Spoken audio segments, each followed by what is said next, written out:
What's going on, boys and girls? Today we're going to talk about a fragrance from the house of Guerlain, and it is a popular name amongst collectors, but not many people have heard about it in the general public. But it is kind of a vintage classic that's been reformulated to today and is still sold. But let's get our nose on it and see if the ladies might have another one they need to try. Strap up.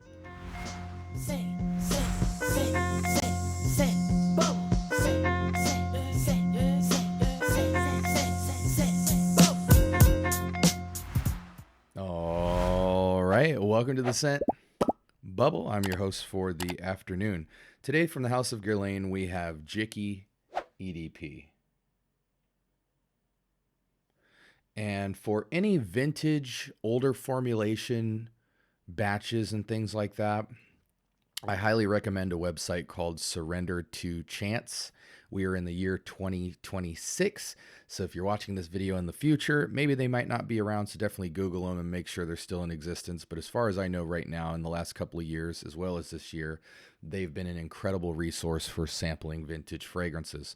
Now, this is Jicky EDP in the modern formulation. Or most current formulation. So that's what we'll be drawing from. It got a 4.12 out of 5 rating, only 500 votes though. So it's still a gotta get your nose on it scent for women, classified as an oriental fougere. I'm going to read you this quick story. I'll probably skim through it, but this is the story behind this fragrance. In 1889, Guerlain creates his first masterpiece, Jicky. It is immediately qualified as the first modern perfume. Complex, it is also the first unique fragrance in perfumery. It marks the beginning of emotional perfumery, which no longer tries to copy the scent of flowers, but tries to arouse the emotions. Why the name Jicky? Guerlain kept with it the loving memory of a young girl named Jicky, to whom he paid homage with one of his most beautiful olfactory works. Coincidentally, her nephew's diminutive, her nephew Jacques was also Jicky. Jicky is offered in the legendary inverted heart bottle. It was imagined in 1912 by such and such as the quintessence of femininity, subtle combination of lines and curves, rounded with harmonious shoulders, blah, blah, blah, blah, blah. An oriental fougere, contrasted, dynamic, surprising, the spicy notes. Okay, now they're just talking about notes. Okay, so this was old. It's based on people. It's made a long time ago, but has currently been reformulated and considered one of his kind of staple pieces. Now, let's go ahead and dive into this scent. So since we're not dealing with a sprayer, I'm going to dab the test strip. We're going to have to give that a second since it's quite juicy. I'm going to put a little bit on my hand, make sure that's juicy. And right off the bat, I'm getting quite an aromatic experience. For those of you, especially women out there, who might wonder, why the heck would I go into vintage for women's scents? And even men out there, this is to be true as well, but for women's fragrances especially, I find that women's fragrances prior to the year 2000 of any caliber seem to have more creativity. What it means to be a woman as it relates to scent profile and scent memory was a lot more open-minded and explorative. And so because of that, you get a lot of scents that were attempted to be women's scents and therefore tried on by various women as expressive pieces to themselves. And everything wasn't about kind of these modern things that we take with us today, like sweetness, softness, florals, angelics, loud, sugary, sweet stuff. There was a lot more aromatics, spices, animalics, and nature involved in the scent profiles and aldehydes and things like that. And still you have your vanillas and your lavenders and your ambers and different things like that, but you just get way wider of an array of scent profile, and that makes it so fun to go back and smell. So for all my ladies out there who may be sick of the redundancy of women's fragrance styles that are shoved down your throat today, go back, and especially with the House of Guerlain, which has heritage, has reputation for quality since the beginning, would be a good situation for you to explore in terms of a house, because you're not going to get fragrances that necessarily smell old or out of date. You will get beautiful blends, high level craftsmanship, creativity that is of high caliber, and all of that good stuff that you want when you go back. So you're more likely to get timeless classics that can still jam today. Okay, everything has dried down. Let's get into this. What is it? Oriental fougere, which you don't really see with women. You rarely hear the word fougere connotated with women. So I'm very fascinated by this.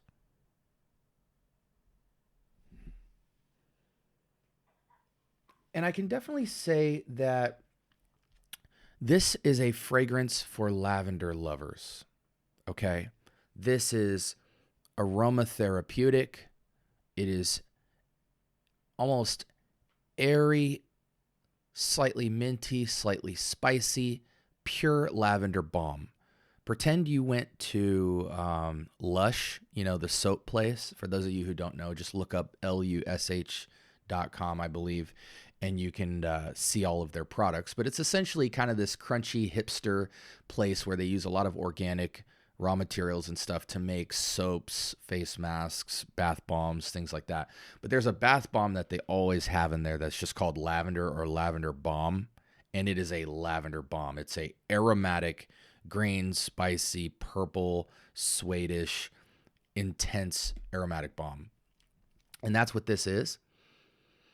It is quite smooth, but very almost aggressively aromatic, because it really does feel like a true 80% lavender balm with the tiniest bit of push in the back of kind of this aldehydic, slight tiny spice, almost mentholic, eucalyptic aromaticness, and even touches of like vanilla, though. That's a little bit of vanilla back there, but not too much, like 2 out of 10. Yeah, I would say if you are really drawn to lavender for its smell or its therapy style or its, relaxation qualities and things like that, this is a great scent. You will have to be soft-handed on the sprays with this, maybe 1-2 spray kind of thing. Just because it is almost essentially a pure lavender type of scent. But I do like it. The blend is smooth. I imagine the sillage is at least 3 feet on this. It's very projective. It seems like both a sillage and a scent bubble type of scent. 2-3 feet of scent bubble, 3 feet of lingering sillage. I mean, just imagine when you have drop a lavender bath bomb in the bath, or you burn some lavender candles or lavender oil, that lavender kind of sticks everywhere. It's very sticky. So anyways, that's what I'm getting so far. Let's go ahead and switch screens here. We have top notes: lavender, bergamot, rosemary. Don't really get too much rosemary, but it is a little bit aromatic. It's less sweet, though, and more mentholic lavenderish. Fern, woody notes, pelargonium. Let's see what that is. Same as geranium, green aromatic rose fragrance. Okay, I can get a whiff of something like that. It's not the most rosy either. Opoponax. Let's see what that is. Resins and balsams. There's something back there, but I don't take this to be a very resinous fragrance. Vanilla, tonka bean, and woody notes. It's for how crazy and lavenderish this feels. I really feel like even into the dry down, the lavender and rosemary and bergamot and geranium-ish vibe really carry. Like, I don't feel them falling off at all. If you think this is going to dry down to a vanilla tonka bean scent, it doesn't. It very much has that lavender bar soapish, pure. If you've ever walked up to a lavender plant and just kind of pinched the flower buds and it just pops with this bursting lavender, that really is what I'm getting here, with some slight green and vanillic facets in the back, even that geranium. Yeah.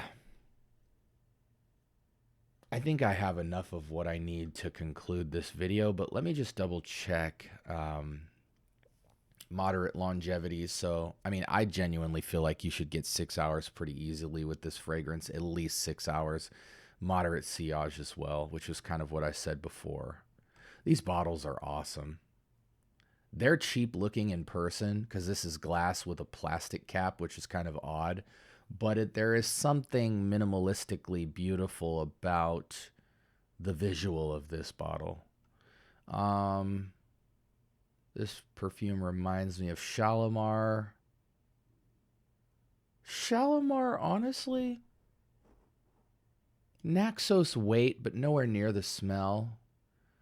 This Shalimar comparison is quite interesting. You know, I would say Shalimar is much more of a powdery, sweeter take on this. It's almost like Shalimar completely stripped down of its sweetness and its powderiness and then tinted with a buttload of lavender. But it is in the realm and family of Shalimar, which can be a challenging fragrance for many women. Again, this is for the woman, I think, who is not really into a lot of perfumey perfumes. She likes more natural, real life smells and loves lavender. So, you know, this feels like you've been bathing in a burst of lavender balm bubble bath. And it's what the room would smell like as soon as the tub was drained and dried out, how it would just be stuck in the air. But there's something very peaceful and relaxing and soothing and shockingly modern. You know, this isn't an old or dated concept. It's just a different vibe. For me, this is anything in a breeze.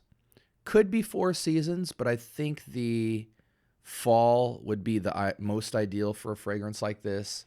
But I would go 4 seasons. I think the essential component is that it needs to be a breeze. Hard winter, heavy sun, no go. It needs to be like 75 and down, preferably a slight breeze or indoors. You could even take this to work and it'd be very therapeutic, but maybe 1 or 2 sprays max, put it under the clothes instead of on top, just so you can lower and control your scent bubble. But this is a great fragrance. I think for Guerlain, I'm going to give it an 8, a very low 8. You know, it's not pushing up. It's above average, fairly simplistic, nice little facets and features. It doesn't feel the most niche, but it does feel a step up from designer. I've always felt like a lot of your designers feel somewhat cheap. And so that's why I celebrate certain designers that have mastered balance and taken away the sense that you're getting lesser raw materials in synthetics and things like that. This doesn't feel cheap at all. It just feels simple. So for me, it's a solid 8.0 type of score. Alternatives to this, I mean, I'm sure there's a lot. I mean, shoot, lavender oil of any kind, lavender lotion of any kind. But I do feel this gives you a heightened experience that would justify the purchase of it. Though I also feel like this is not a scent you would want 100 ml of. Unless you're a 5 bottle or less kind of person and you're just madly in love with lavender like that. I think this fragrance kind of functions like your peace of mind in your collection when you just want something nice. So for me, 50 mil max, but 25 mil and down, you'll get plenty of performance and wear to really have it carry for a couple of years on your shelf.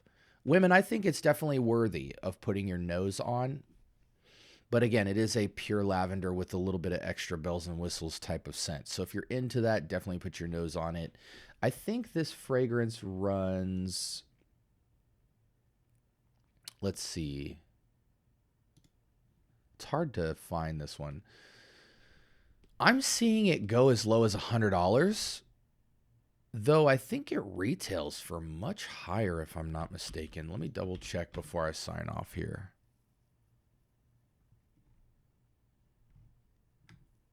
Seems like the availability of Jicky is a little bit harder to find. Okay, I'm even seeing Jicky for 87 on FragranceNet as a Looks like an odd ml, like a 60 ml or something like that. 2.5. Is that's not 50, is it? I'm sorry I'm taking a second. I know price is important to you guys, so I'm just double checking here. Now, obviously with Jicky, you can get much older formulations that run a lot more expensive. So I'm talking just the latest formulation. I think it retails for close to $200, but 80 to 100, I'm seeing it fairly regularly, at least in the 2.5 ounce and down. So honestly, this is a get your nose on it before you try it type of scent. Again, you have to both be into it and not get more juice than you need with this. 8 out of 10 for me. Alternatives, I don't really have any other than just your basic aromatherapy stuff between bath bombs and lotions and candles and things like that. I carry some lavender around the house. Actually, I have an office mist lavender that I occasionally spray in here when I want to feel super relaxed. Which brings me to my final conclusion. Even my men out there and women out there, what scent profile is so relaxing to you that it just chills you out after a long day? Or if your day is really anxiety filled and you're worried and things like that, what just kind of chills you out and is your chill pill for the day type of fragrance? Put it in the comments section below. Again, this was Guerlain's Jicky, latest recent formulation, eau de parfum. There are plenty of more vintage and earlier concentrates of this scent. But I think for the fact that this is a concept made over 100 years ago, very well done and very well maintained. So for that, kudos to Guerlain. And I think Guerlain is one of the best scent houses to get your fix of both heritage and older scents that are timeless, as well as modern formulations that have a classic Frenchness to them that you can't really get anywhere else. They've carved a lane out for themselves of classy modern European perfumery that maintains the nuts and bolts of a lot of great things that have evolved from perfumery in the last 100 years. So definitely check them out regardless. I wish they would do kind of like an anniversary collection of decants, like a 50 fragrance sample kit that you could pay $100-200 for. I would so do it, because the House of Guerlain is really a vibe and an experience and a history book of beautiful perfumery. So with that being said, hope you guys are blessed. Like, comment, subscribe. More importantly, turn on that notification bell. Talk to me. I do talk back. Join my fast-growing free Discord where we get it in about all kinds of fragrance conversation and a lot of secret stuff that I don't share with the public. It is getting popping in there. So I'll put that in the description below. I got to go, but I'm going to throw up 2 videos, one on the left and right-hand side based off what you've been searching for and what the algorithm thinks you should watch next for my content. And if you have any questions, sound off in the comments section below. I'll meet you there, okay? Stay blessed, guys. Peace.